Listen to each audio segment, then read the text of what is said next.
everyone, and welcome to Lion Around Connecticut with Carol and Harry. I am Carol Kearns. My husband, Harry Shue, is our co-host. Our mission for the show is twofold: to provide information about Connecticut Lions events and to showcase the many different organizations and causes that Lions support locally, regionally, and internationally. Harry? Good evening and welcome. Please consult our website at www.lions23b.org or your district spirit for more information on coming events. Hello everyone, and welcome to Lion Around Connecticut with Carol and Harry. Where are we today, Harry? We are at the Baltic Restaurant in Berlin, Connecticut. Yay! This is the MD23 Lions Club International Foundation 2024 Melvin Jones Brunch. Our honored guest is past International President Joe Preston, and he's going to be giving out the Melvin Jones Fellow recognitions. So on with the show. En avant! Good morning. My name is Ed Fenton. I'm in the Hartford Lions Club. I'm currently serving as the multiple district LCIF coordinator. Very honored to do so. This is my second year. Glad to see so many of you out here today for our third annual Melvin Jones Brunch. So thank you so much for your support of LCIF and coming out this morning. I'm going to ask past council chair Annette Burdick to please lead us in the salute of the flag. If you could all please rise.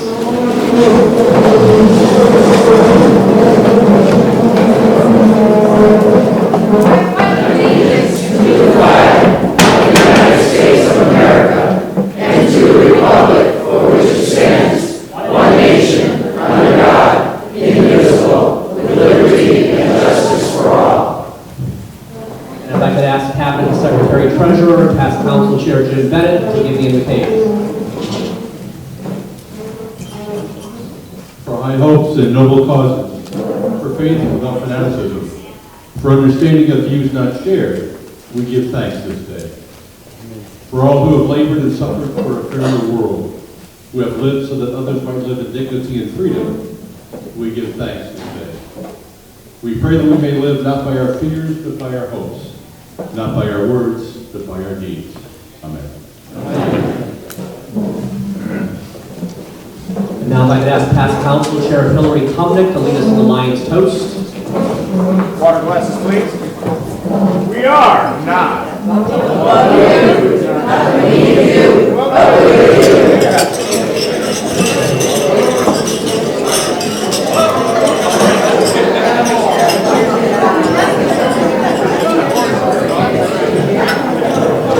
All right, if everyone would please be seated, I'd like to introduce some of the people who are here today.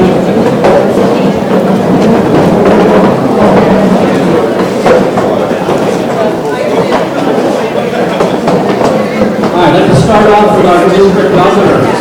For District 23A, Rick Capone.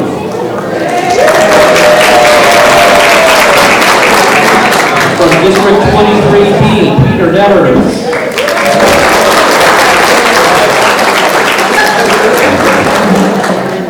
From District 23C, Terry Schlosser and her husband, Ryan Ross.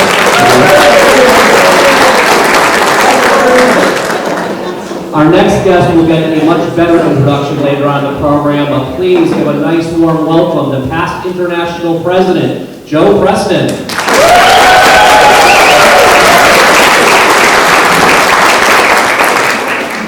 We have with us Connecticut's own past International Director Scott Storms and his wife Lion Dale.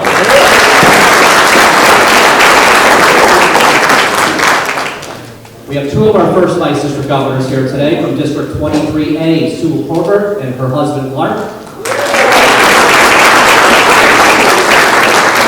From District 23B, Rod Shrestha and his wife, Champa.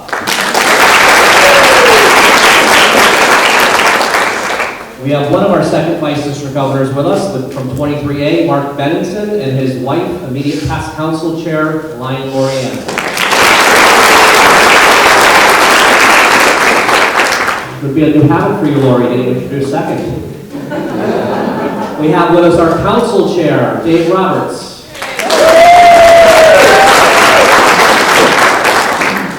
Our council secretary treasurer, past council chair Jim Bennett, and his wife, past district governor Joan Bennett. We have Constitutional Area 1, LCIF, Area A leader, past district governor Mary Crow. We have quite a few past council chairs in the room. If I could ask them to please stand and be recognized.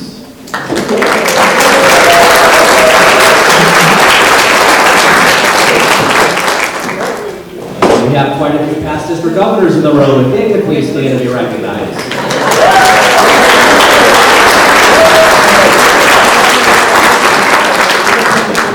And in the East Hartford contingent today, we have Mayor Connor Martin.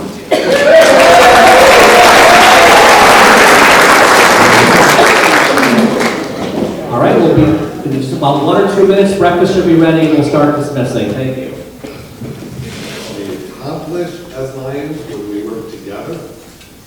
It was an amazing program. I know I served on the DGE school, and it was pounded into me for a couple of months before it. But he served as a great president. He continues to be involved in all aspects of our association. And with that, he came to speak, not me. Past International President John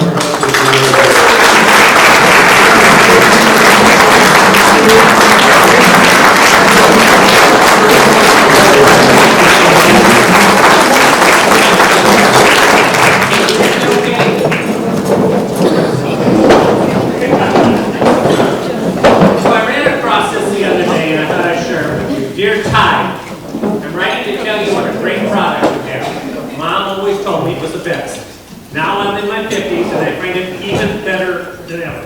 The other day I spilled some red wine on my new white blouse, and my inconsiderate, uncaring husband started to belittle me about how clumsy I was. So one thing led to another, and somehow I ended up with some of his blood on my new white blouse. Well, I pulled out my bottle of Tide with bleach alternative, and to my surprise and satisfaction, all of the stains came out. In fact, the DNA test came back and negative. The detective stopped by and said I was no longer considered a suspect. What a relief. Going through midlife crisis is hard enough. Well, gotta go. Have to write the hefty bag people. You know, that's not very nice, but I thought I would share that with you because I did find something that I think is very nice. It was a quote I saw recently. It says, "Kindness is my superpower." Kindness is my superpower. That's a very positive statement. Let me tell you, it is great to be back here in the great state of Connecticut, attending this multiple district 23 Melvin Jones brunch. A big thank you to everyone who was involved in putting this on. Will they give them a round of applause?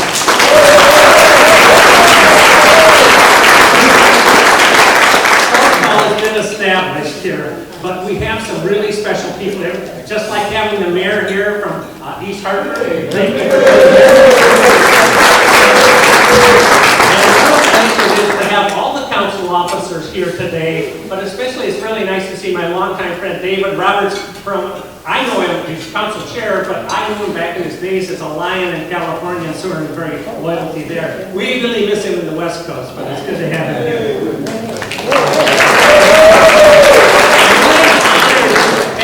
Your third vice president, Mark Lyon, leading our association. He and Lynn are doing an excellent job, and I don't know if you've noticed, but they've been busy. They really have been working so hard for us. They're going to do such a great job.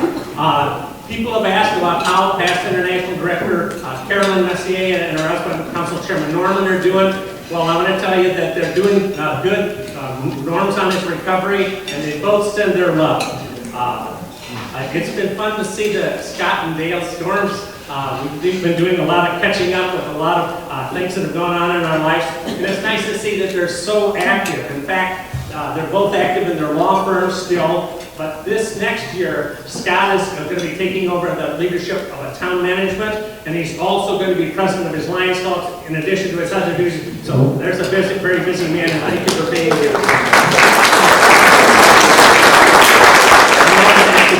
Say gift chairs, but especially our host, Ed, who's done such a great job.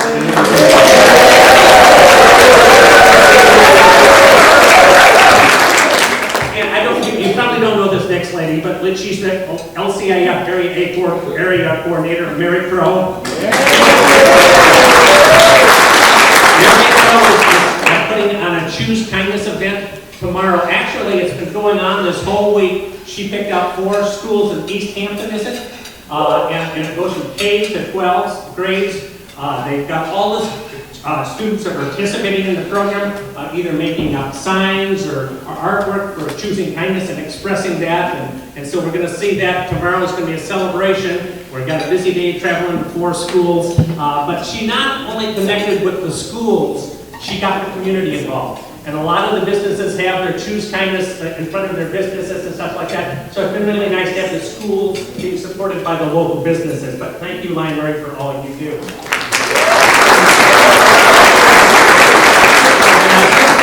Introduction, and I was thinking you've got all your past council chairmen and past district governors. But how many progressive Melvin Jones fellows do we have in the room here? Look at that. Give yourselves a round of applause.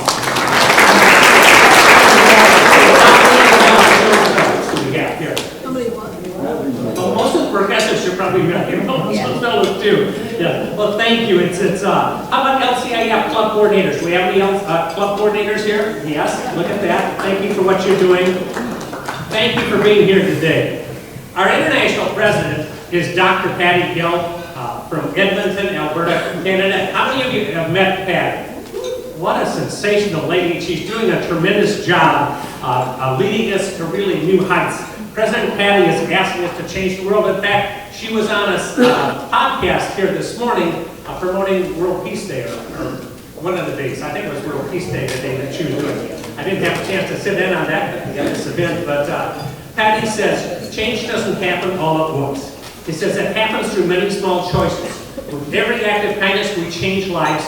With every Lions Club and with every Leo's Club, we change a community. And when we change our communities, we change the world. And President Patty is a huge LCIF supporter, and she's helping us to really do well this year in that respect.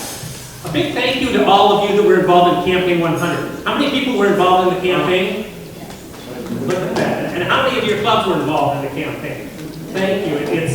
You did so very well here. You really led the nation for Area A. In fact, it seemed like the rest of the world was trying to keep up with the jet stream because that's how busy and active you were. Even during COVID, you found new ways to keep the campaign momentum going. And I was learning about you today that going out in neighborhoods and ringing bells and kind of uniting communities, even while you can't go out and talk to each other. But thank you, Connecticut.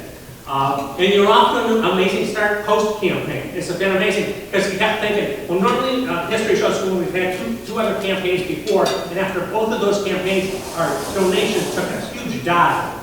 Last year, we rebounded. We had one of the best years we've ever had for LCIF because of Lions leaders like you keeping the LCIF momentum going. So thank you again.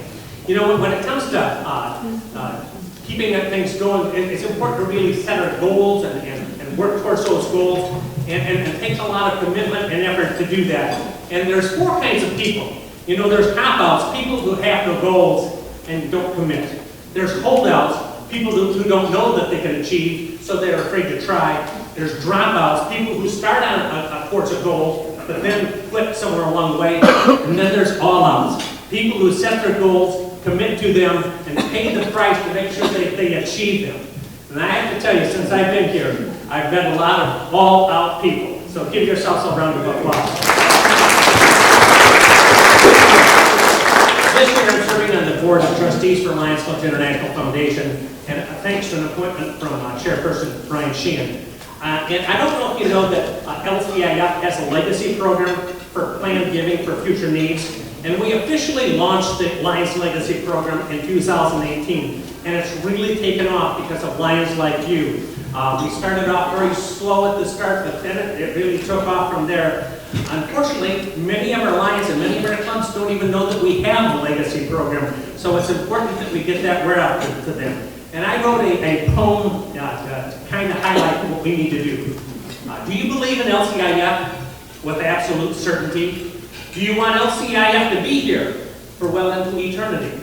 Your regular LCIF gifts assure that we have funds for current needs. Your legacy gifts assure funding for future projects indeed. To maximize our LCIF impact, they work best when they're together, for today, tomorrow, and forever. A gift made now or planned, no matter how initiated, every donation counts and is greatly appreciated. But your legacy gift goes on and on, even long after you are gone. So please make a legacy gift or donation to better the world and all creation through LCIF, Lions Clubs International Foundation.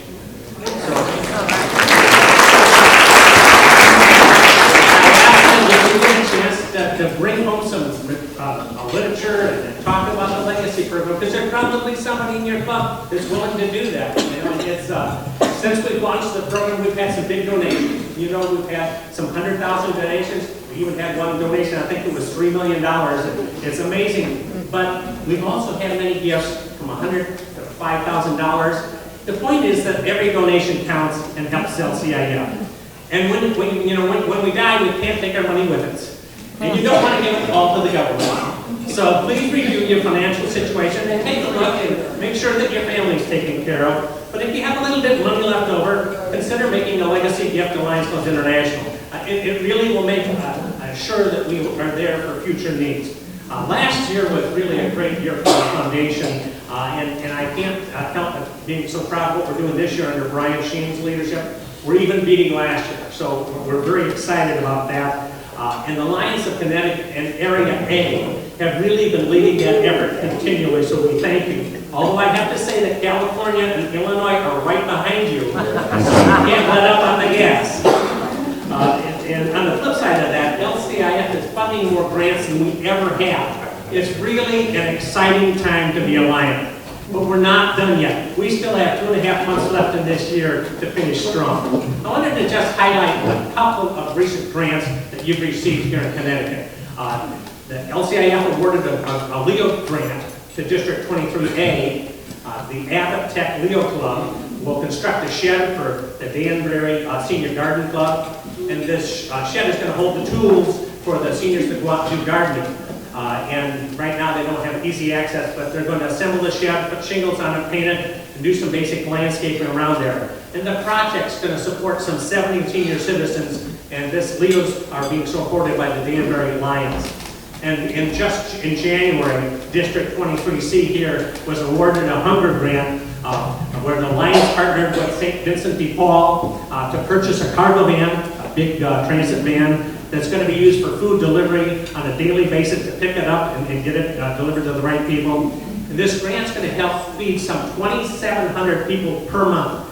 And approximately 100 Lions from District 23C are involved with volunteering efforts, fundraising efforts, and supporting the project. I mean, think about it, what a great community project. And if you haven't had a chance to see the van is out in the park. Is it still here? Is it take off? It's gone? It was here. Mary has pictures if you want to see the van. But those are just two examples of how your LCIF donations come back to you and support your local projects. But really the heartbeat of LCIF comes from our Melvin Jones Fellowship Program. Each Melvin Jones Fellowship, the Progressive Melvin Jones Fellowship, is very important and really is greatly needed. The Melvin Jones Fellowship Program is really a win-win-win for everybody. The money goes to support LCIF and supporting deserving community projects. A club member or a community member is recognized for their actions for humanitarian efforts. And the person making the donation can be assured that 100% of their donations go towards worthy projects. And not very many organizations in the world can say that. You know, it really all gets down to serving more people. And isn't that what we do best as Lions? We serve. But there's another aspect of LCIF that is also important and sometimes gets not mentioned. And that's partnerships. When I was in Ethiopia, I had the opportunity to participate in a medical mission. On one of the days, we traveled to a very remote village. Dirt roads down there, and we get there. Didn't appear to be any electricity, running water, or inside toilets. We were giving oral medicine to every person in the village, an antibiotic. And there was this long line of the people from the village waiting to get their medicine. And there was a couple medical techs there, and there were 2 people there with logbooks that were logging everybody in by name and how much of a dosage they were getting. And it was amazing. They weren't using any computer systems, these handwritten logbooks, and yet all these villagers were lined up. Now, why would they be lined up so eagerly in a huge line about as far as you could see, waiting to get to their medicine? Well, this medicine prevents trachoma. And every family in this region of Ethiopia has been affected by trachoma, somebody in their family. And trachoma is a very slow, painful disease. You get this infection in your eye, and it causes your eyelashes to actually grow inward. What it does is it scratches the eyeballs until it totally robs your vision. And it doesn't happen overnight, and it's very slow and very painful. It seems like the next day after we were there dispensing the medicine, we went and visited a clinic. And this was a very busy clinic. They had people all lined up. And if you catch trachoma early enough, you can perform surgery. If you get it past the early stages, you can't. And still, and most people want to take the medicine because that's a lot better than either one of those options.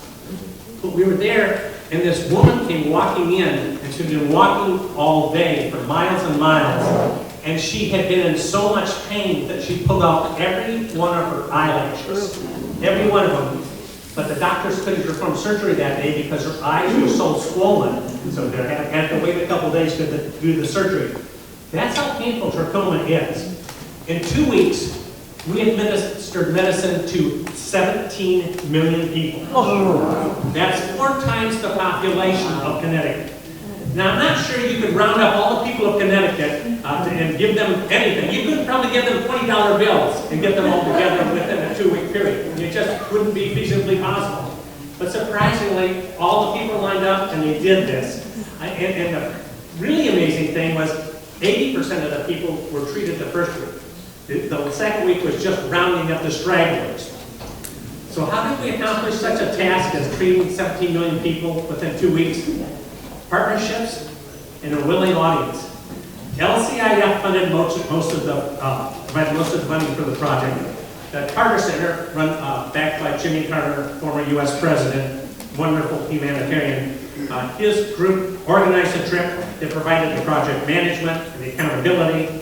The Ethiopian government provided some 25,000 people to work to go in and administer the medicine and to do the logging. The Ethiopian Lions went from village to village promoting it and saying, hey, we're going to be here this day and such like that. Hello again, everyone. We are so pleased to have past International President Joe Preston as our guest, aren't we, Carol? We are indeed. Come back next week for more of Joe Preston. So that'll do it for this episode of Lying Around Connecticut with Carol and Harry. Bye now. Bye-bye. We hope you enjoyed our show this evening. Tune in next week for another Lying Around Connecticut with Carol and Harry. Good night. Bye-bye.